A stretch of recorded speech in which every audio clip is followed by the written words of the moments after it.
ప్రకాశం బ్యారేజీ situation ఉదయం నుంచి కూడా ఎక్స్ప్లెయిన్ చేస్తూ ఉన్నాము. ఇప్పటికే ఒక గేటుకు సంబంధించిన బ్యాలెన్సింగ్ వెయిట్ అంటే సిమెంట్ దిమ్మ దెబ్బతిన్న దృశ్యాలు ఉదయం నుంచి కూడా మా కొలీగ్ శివ అక్కడే ఉండి ఎక్స్ప్లెయిన్ చేశారు. కొద్దిసేపటి క్రితం ఇరిగేషన్ మినిస్టర్ రామానాయుడు కూడా అక్కడికి వచ్చారు. అధికారులంతా వచ్చి పరిశీలిస్తూ ఉన్నారు. ఒక 3-4 రోజుల్లో దాన్ని తాత్కాలికంగా పునరుద్ధరిస్తామని వాళ్ళైతే హామీ ఇస్తున్నారు. అసలు వచ్చిన బోట్లు, ఎగువ నుంచి వచ్చిన బోట్లు ప్రకాశం బ్యారేజ్ దగ్గరికి వచ్చి ఈ బ్యాలెన్సింగ్ వెయిట్ గేట్ని ఏ విధంగా ధ్వంసం చేశాయి, బ్యాలెన్సింగ్ వెయిట్ దిమ్మ ఏదైతే ఉందో ఆ దిమ్మను ఏ రకంగా ధ్వంసం చేశాయి అనేది ఉదయం ప్రత్యక్షంగా చూసాం. ఒకసారి మీకు ఇక్కడ ఎక్స్ప్లెయిన్ చేసే ప్రయత్నం చేస్తాము. ఒకసారి మీకు ఎదురుగా ఇది ప్రకాశం బ్యారేజీ నమూనాని మా వాళ్ళు ఇక్కడ డిజైన్ చేశారు. ఇక్కడ డిజైన్ చేసిన సందర్భంలో సో మీకు ఇక్కడ స్పష్టంగా అర్థమవుతోంది. ఈ పక్క 2 గేట్లు ఉన్నాయనుకుందాం, పోనీ అది 69వ గేటు, ఈ పక్క ఉన్నది 68వ గేట్ అనుకుంటే మీకు ఇక్కడ స్పష్టంగా అర్థమవుతుంది గేట్ ఏ విధంగా లేస్తుంది పైకి, దానికి సంబంధించిన బ్యాలెన్సింగ్ వెయిట్. ఇందాక నేను 2 మొబైల్ పట్టుకుని ఎక్స్ప్లెయిన్ చేసే ప్రయత్నం చేశాను. దాన్ని ఇప్పుడు మీ గ్రాఫిక్స్ రూపంలో ఇక్కడ చూపించే ప్రయత్నం చేస్తూ ఉన్నాము. ఒకటి వెనుక వైపు మీకు కనిపిస్తుంది, ఒకటి గేటు మూవ్ అవుతోంది. గేటు మూవ్ అయినప్పుడు బ్లాక్ కలర్లో ఉన్నదంతా కూడా ఐరన్తో తయారు చేసిన గేట్. అది ఆ గేట్ కిందికి వెళ్ళినప్పుడు ఆటోమేటిక్గా వాటర్ మొత్తం కూడా ఆగిపోతుంది. రేపొద్దున ఫ్లడ్ వేగం తగ్గినప్పుడు, ఉధృతి తగ్గినప్పుడు, ఇన్ఫ్లో తగ్గినప్పుడు ఆ గేట్ని ఆ విధంగా మూసివేస్తారు. ఏ డ్యాములో అయినా ఇదే పరిస్థితి ఉంటుంది. ఏ డ్యాములో అయినా, అది పోలవరం కావచ్చు, ప్రకాశం బ్యారేజ్ కావచ్చు, పులిచింతలు కావచ్చు, నాగార్జున సాగర్ కావచ్చు, శ్రీశైలం కావచ్చు, జోరాలు కావచ్చు, ఏ డ్యామ్కైనా ఇదే విధంగా గేట్లను ఏర్పాటు చేస్తారు. దీనికి హైడ్రాలిక్ సిస్టమ్ ఏర్పాటు చేస్తారు. ఓల్డ్ టెక్నాలజీ అయితే చైన్ సిస్టమ్, మనుషులు చేతితో తిప్పేవారు. చిన్న చిన్న కాలువలకి వీటికి ఏర్పాటు చేసిన చిన్న చిన్న బ్రిడ్జిలకి అయితే చేతులతో తిప్పుతారు. సో ఇది హైడ్రాలిక్ కాబట్టి వీటికి పెద్ద పెద్ద మోటార్లు ఉంటాయి, దానికి చైన్ లింక్ ఉంటుంది. సో గేట్ వెయిట్ అనేది 100 టన్నులు బరువు ఉంటుంది, టన్నుల కొద్దీ బరువు ఉంటుంది. కాబట్టి దాన్ని లేపటానికి, దించడానికి సో మోటార్ని వినియోగిస్తారు. స్విచ్ నొక్కగానే మోటార్ కావాల్సినంత మేర పైకి లేస్తుంది, దిగుతుంది. ఇక్కడ ఇవాళ బోటు కొట్టుకొచ్చి ప్రకాశం బ్యారేజ్ దగ్గర ధ్వంసం చేసింది అదిగో ఆ వెనక మీకు తెలుపు రంగులో ఒకటి సిమెంట్ దిమ్మ కనపడుతుంది కదా. గేటు స్ట్రక్చర్కి వెనక వైపు ఒకటి పైకి లేస్తుంటే ఒకటి కిందకి దిగుతోంది. ముందు వైపు మీకు నలుపు రంగులో ఇక్కడ కనిపిస్తున్నది గేట్. అది గేట్ వెయిట్ ఎక్కువ ఉంటుంది, దాని పొడవు వెడల్పు ఎక్కువ ఉంటుంది. అదేవిధంగా గేట్ ఏ సైజ్ అయితే ఉందో అంత వెడల్పులో ఈ బ్యాలెన్సింగ్ వెయిట్ అనే దాన్ని తయారు చేస్తారు. ఆ గేట్కి బ్యాలెన్సింగ్ అంటే గేట్ కిందికి దిగాలి అంటే ఇది పైకి లేవాలి. సో గేట్ పైకి లేవాలి అంటే ఈ బ్యాలెన్సింగ్ వెయిట్ కిందికి దిగాలి. సో అక్కడ మీకు సిస్టమ్ ప్రకాశం బ్యారేజీలో ఏం జరుగుతోంది అనేది మీకు క్లియర్గా అర్థమవుతుంది. ఒకటి పైకి లేస్తే ఒకటి కిందికి దిగుతోంది, ఒకటి పైకి లేస్తే రెండోది కిందికి దిగుతోంది. సో ఈ గేటుని ఆపరేట్ చేయడానికి, గేటు పని చేయడానికి ఈ రకంగా బ్యాలెన్సింగ్ వెయిట్ ఆ రోజుల్లోనే 1957లో ప్రకాశం బ్యారేజ్ నిర్మించినప్పుడు ఈ బ్యాలెన్సింగ్ వెయిట్ దిమ్మలు అనేవి నిర్మించడం జరిగింది. ఇప్పుడు మీకు చూపిస్తున్నది ప్రకాశం బ్యారేజీ 69వ కానా అనుకోండి. ఆ కానాలో బ్యాక్ పైన చైన్లు కూడా కనపడుతున్నాయి కదా. చైన్ ఆ విధంగా కిందికి దిగినప్పుడు గేట్ కిందికి దిగుతోంది, బ్యాలెన్సింగ్ వెయిట్ కిందికి దిగినప్పుడు గేట్ పైకి లేచి నీళ్ళన్నీ బయటకు వస్తున్నాయి. ప్రస్తుతం ఈ పొజిషన్లో ఉంది. ఏదైతే నీళ్లు బయటకు వస్తున్నాయో ఆ పొజిషన్లో అంటే గేట్ పైకి లేచి బ్యాలెన్సింగ్ వెయిట్ కిందికి దిగుంది. కిందికి దిగున్న సందర్భంలో ఎగువ నుంచి వచ్చిన ఆ బోట్ ఏదైతే ఉందో బోట్ వచ్చి దాన్ని ఢీకొనటంతో ఇప్పుడు మనకు వెనుక వైపు కనిపిస్తున్న ఆ చైన్ తగిలిచ్చున్న ఆ వైట్ కలర్లో కనిపిస్తున్న ఆ బ్యాలెన్సింగ్ వెయిట్ అంటే సిమెంట్ దిమ్మ పూర్తిగా ధ్వంసం అయిపోయింది 69వ కానా దగ్గర. 68వ కానా దగ్గర బాగానే ఉంది, 67 దగ్గర బాగానే ఉంది, 66 దగ్గర కూడా బాగానే ఉంది. అక్కడ కూడా బోట్లు వచ్చి అడ్డుపడినాయి. కానీ అక్కడ ఈ బ్యాలెన్సింగ్ వెయిట్ అనేది ఎక్కడ కూడా దెబ్బతినలేదు, గేటు దెబ్బతినలే. కానీ 69వ కానా దగ్గర మాత్రం బోటు అమాంతం మితిమీరిన విపరీతమైన వేగంతో వచ్చి కొట్టడం వల్ల ఈ బ్యాలెన్సింగ్ వెయిట్ అనేది మనకు కనిపిస్తున్న వెనక బ్లాక్ కలర్లో వైట్ కలర్లో ఉన్నదంతా కూడా ఆ రకంగా ధ్వంసమైంది. ఇప్పుడు మేము గ్రాఫిక్స్లో చూపిస్తున్న వైట్ కలర్లో ఉన్నది మీకు ఇక్కడ ఒరిజినల్గా కనిపిస్తున్న ఆ బ్యాక్ దెబ్బతిన్న సిమెంట్ దిమ్మ. గేటును పైకి లేపటానికి, కిందికి దించడానికి కావాల్సిన వెయిట్ బ్యాలెన్సింగ్ కోసం దీన్ని ఆ రోజు తయారు చేశారు.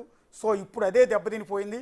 ఇందాక ఇరిగేషన్ ఇంజనీర్ వచ్చినప్పుడు ఆయన చెప్తున్నది ఏంటంటే ప్రస్తుతం తాత్కాలికంగా సిమెంట్ దిమ్మ కాకుండా దాన్ని కూడా అదే వెయిట్తో ఉండేలా ఈ గేటు మొత్తాన్ని పైకి లేపి దించగలిగిన కెపాసిటీ, బ్యాలెన్సింగ్ చేయగలిగిన స్థాయిలో ఐరన్ స్ట్రక్చర్ తయారు చేసి ఆ విరిగిపోయిన దిమ్మ స్థానంలో క్రేన్ సాయంతో నుంచోబెడతాము.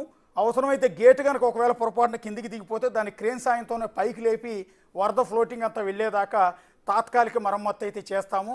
సో ఇప్పుడు వచ్చిన ప్రమాదం అయితే లేదు అనేది ఇరిగేషన్ అధికారులు చెప్తున్నారు. అంటే డ్యామ్ సేఫ్టీ అధికారులు మీరు చెప్తున్నట్టు ఎస్సీ సూపరింటెండెంట్ ఇంజనీర్ ఇంతకు ముందు మాట్లాడుతున్నప్పుడు ఏదైతే మనం చూస్తున్నామో దాన్ని గేట్ బ్యాలెన్సింగ్ వెయిట్, దాని మాటలోనే అర్థం ఉంది. గేట్ బ్యాలెన్సింగ్ వెయిట్ అంటే ఒక గేటుని ఎత్తడానికి దించడానికి సంబంధించిన హైడ్రాలిక్ సిస్టమ్ పనిచేసేటప్పుడు దాంతోపాటు సమానంగా ఉండాల్సిన ఒక వెయిట్ ఉండాలి.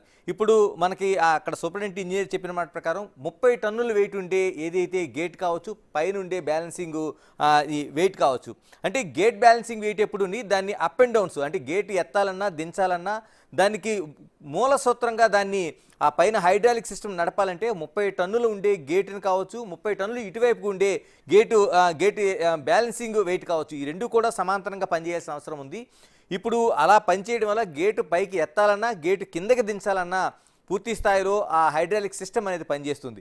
ఇప్పుడు ఏదైతే విరిగిపోయిందో ఇది విరిగిపోవడం వల్ల ఎక్కడ వరకు అయితే ఉందో గేట్ అక్కడితోనే ఆగిపోయే పరిస్థితి. ఎందుకంటే ఆ వెయిట్ బ్యాలెన్సింగ్ అనేది తప్పిపోయింది కాబట్టి ఆ గేట్ అక్కడితోనే ఇరుక్కుపోయే పరిస్థితి అయితే మనం చూస్తున్నాం. ఇంకా అంటే మిగతా గేట్లకు సంబంధించి అంటే అది పూర్తిగా నిర్దిష్టంగా కిందకే కాకుండా అంటే వరద ప్రవాహానికి అడ్డుకట్ట వేయకుండానే గేట్ బ్యాలెన్సింగ్ సిస్టమ్ అనేది అక్కడతో ఆగిపోయి గేటును మాత్రం ఆపరేటింగ్ చేయడానికి మాత్రమే అనుకూలంగా ఉంటుంది. ఇప్పుడు మనం చూస్తున్న విజువల్స్లోనే క్లియర్గా ఏదైతే ఆ గేట్ బ్యాలెన్సింగ్ వెయిట్ ఏదైతే ఇరిగిపోయిందో ఇప్పుడు ఆ గేటును ఆపరేట్ చేయలేని పరిస్థితి మనకు కనిపిస్తుంది. దాంతో ఎక్కడి వరకు అయితే ఉందో అంటే అదృష్టవశాత్తు పై వరకు గేటు వచ్చి అంటే పూర్తిగా గేటు పైకి ఎత్తిన తర్వాత విరిగిపోయింది కాబట్టి సరిపోయింది, కానీ లేకపోతే గేటు ఆపరేటింగ్ అనేది పూర్తిగా ఆగిపోయేలాగా మనకు కనిపించింది. ఎందుకంటే ఇప్పటికే మనకి ప్రకాశం బ్యారేజీ పైన అనేక డేంజర్ సిచ్యువేషన్స్ ఉన్నాయి. ఎందుకంటే ఈ కేవలం ప్రధానమైన గేట్లు తప్ప మిగతా స్టాప్ గేట్స్ లేవనేది ఇప్పటికే కన్నయ్య నాయుడు లాంటి వాళ్ళు స్పష్టం చేశారు. మిగతా చోట అన్నిటి కూడా స్టాప్ లాక్ గేట్స్ ఉంటాయి. అంటే ఒక ప్రధానమైన గేటు పడిపోయిన తర్వాత లేకపోతే అది ఇటువంటి ప్రమాదానికి గురైనా ఇంకోటి అయినా సరే స్టాప్ లాక్ గేట్స్ అనేవి స్టాండ్ బైలు ఉంటాయి. ఈ స్టాండ్ బై అనేది ఖచ్చితంగా పనిచేయడం ద్వారా ఆ బ్యారేజ్ నుంచి విడుదలవుతున్న నీరు కావచ్చు, ఎన్ని క్యూసెక్లు రిలీజ్ చేయాలనేది ఒక నియంత్రణ అయితే ఆ స్టాప్ లాక్ గేట్స్ దగ్గర ఉంటుంది. కానీ ప్రకాశం బ్యారేజీ 1957లో నిర్మాణం అయింది. ఇప్పుడు దాదాపు 67 సంవత్సరాల సుదీర్ఘంగా పనిచేస్తుంది. కాబట్టి దీనికి అప్పుడుండే సిచ్యువేషన్స్లోన ఈ స్టాప్ లాక్ గేట్స్ అంటే స్టాండ్ బైగా ఉండే లాక్స్ ఏర్పాటు చేయలేని పరిస్థితి ఉంది. దాన్ని ఇప్పుడు ఏర్పాటు చేయలేని కుదరదు. అందుకని ఇప్పుడు ఒక డేంజర్ సిచ్యువేషన్ ఎదుర్కొంటున్నారు. ఏదైతే మనకి గేట్ బ్యాలెన్సింగ్ వెయిట్ ఏదైతే ఉందో ఇరిగిపోయిందో దానికి అనుగుణంగానే సేమ్ వెయిట్ ఉండేలాగా అంటే డ్యామ్ సేఫ్టీ అధికారులు ఇంతకుముందు మన బిగ్ టీవీకి ఇచ్చిన ఇంటర్వ్యూలో కూడా స్పష్టం చేశారు. సేమ్ వెయిట్ తీసుకొచ్చి గేటు బాగానే ఉంది కాబట్టి మనకు ఉండేది ఏదైతే గేట్ బ్యాలెన్సింగ్ వెయిట్ మాత్రమే పోయింది కాబట్టి ఆ కాంక్రీట్తో ఏర్పాటు చేసినది పోయింది కాబట్టి మనకు కనిపిస్తున్న ఏదైతే అప్ అండ్ డౌన్స్కి మూల సొత్తంగా కనిపిస్తుంది కాబట్టి దాన్ని తిరిగి రీప్లేస్ చేయడం అనేది మేము చేయగలుగుతాం. దానికి ఈ వరద ప్రవాహం ఏదైతే ఉందో కొంచెం తగ్గాల్సిన ఏదైతే ఈ బ్యాలెన్స్ అయితే ఉందో దీన్ని అంటే కొంచెం వరద తగ్గిన తర్వాత అంటే పూర్తిగా వరద ప్రవాహం దాదాపు 1,40,000 క్యూసెక్ల ప్రవాహం జరుగుతుంది కాబట్టి ఇది 50,000కి వచ్చిన తర్వాత వరద ప్రవాహం దీన్ని సరి చేస్తాం. ఈ బ్యాలెన్సింగ్ వెయిట్ని ఇప్పుడు కాంక్రీట్తో కాకుండా ఐరన్తో ఏదైతే ఉందో ఆ మెటల్తో తీసుకొచ్చి వేస్తామనేది వాళ్ళు స్పష్టం చేస్తున్నారు.